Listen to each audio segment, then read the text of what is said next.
Medvoška knjižnica je pokala po šivih. Zagotovo vsaj 100 ljudi je prišlo poslušati predavanje Marka Juhanta, specialnega pedagoga za motnje vedenja in osebnosti.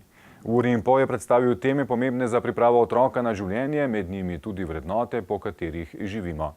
Skozi primere je nanizal pogoste napake in tudi pravilna ravnanja staršev. Gre za prvo predavanje iz cikla predavanj o vzgoji. Predavatelj Marko Juhant živi v Prašah v sosednji občini Kranj. Skozi njegovo pripoved se opazi, da ima zares dolgoletne izkušnje z otroki in starši. Najprej namreč delal kot vzgojitelj in ravnatelj v mladinskem domu Malči Beličeve v Ljubljani, nato v dijaškem domu Kranj.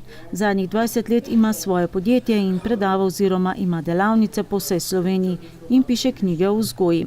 Marko Juhant ima v Medvodah pogosto predavanja in ga starši že dobro poznajo. Izloživo v Medvodah. Vsako leto imamo najmanj 3 predavanja šolo za starše, ki jo organizira lokalna akcijska skupina. In tam je zloživo, prihaja 80 do 100 staršev, kadar je osko namensko jih pride, ne 80, drugače pa okrog 100 staršev pride. Jedilnica šolska je čisto polna, takrat, ko se dobimo tako, še kakšen zadnji na hodniku stoji.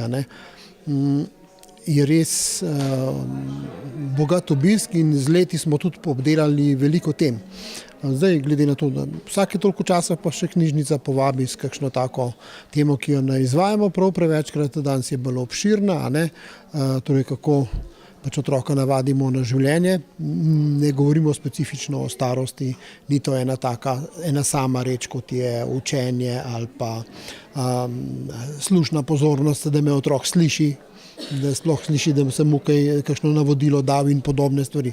Lahko je čisto posebno, lahko je pa takole nasplošno. In se mi zdi, da knjižnica je tak prostor, kjer se knjige zbirajo, kjer je nabrano znanje in je znanje tudi zabeleženo. So uporabne stvari, navodila, ki bodo ostala. Naši starši so denimo za nas, ko smo bili mladi, želeli, da bi bili zdravi, delovni in pošteni. Danes so prioritete drugačne. Starši za svoje otroke najprej želijo, da bi bili zdravi, uspešni in srečni. In ves čas, kot pravi Juhant, iščemo luknje, da bi nam to uspelo. Če namreč želimo, da so otroci uspešni, morajo imeti možnost uspeti, se pravi, da pridejo do delovnih oziroma učnih navad. Mnogi starši od otrok pričakujejo, da bodo uspešni v šoli. To so njihove želje in pričakovanja. Vendar zato, da bodo lahko uspešni, jim je treba pomagati razviti delovne navade. To je osnova. Če pa starši od otroka pričakujejo rezultate, ne vztrajajo pa pri tem, da bi jim razvili delovne navade, to je pot na pedopsihiatrijo. Med drugim je Juhant poudaril, da nikakor ne moremo dovoliti, da otroke vzgaja ulica in izpostavil, kako pomembno je, da si za otroke vzamemo čas. Se ukvarjamo z njimi, jih ubranimo pred pretirano uporabo pametnih telefonov in računalnikov. Pomembno je tudi, da imamo otroke brezpogojno radi, tudi ko počnejo neumnosti in se z njimi pogovarjamo. Pri tem pa jih ne zasujemo z informacijami, ampak odgovarjamo točno na tisto, kar nas vprašajo. Če starši zamočimo, pa niti ne vemo, da smo kaj narobe storili. Pravijo, da se to potem odrazi šele na vnukih. O ne, že prej. Sosedje vedo vse že dosti prej. Ker sosed vedno vidi, kdaj narobe vzgajamo in tudi mi vidimo soseda, kdaj narobe vzgaja. Dejstvo pa je, da ni nikoli prepozno. Za večino stvari jih lahko urejamo tudi še kasneje. Zato, da bodo dejansko kot odrasli naši otroci malo srečnejši, ker smo starši recimo tisti, ki zakoličimo razmerja med njimi. Kdo v družini, če imate 3 otroke, kdo je tisti, ki je ta bister, kdo je tisti, ki se najbolje uči, kdo je tisti, ki naredi največ lumparij.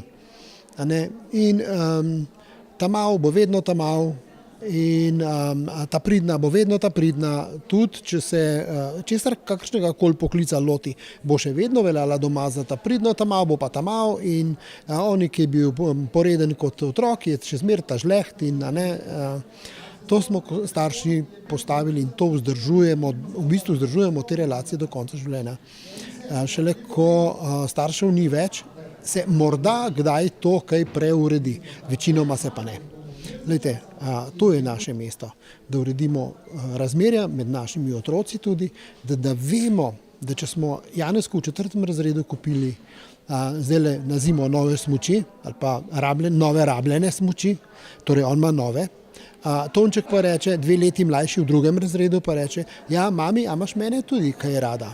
To pomeni, a boš ti meni tudi kupila smuči. In boga mama, ki ne ve, pa reče, ja tudi, in potem gre in kupi še njemu nove smuči. Tako je z njo. Če pa ve, kako se temu streže, pa reče, seveda te imam rada. Ko boš ti v 4. razredu, boš tudi ti dobil druge smuči.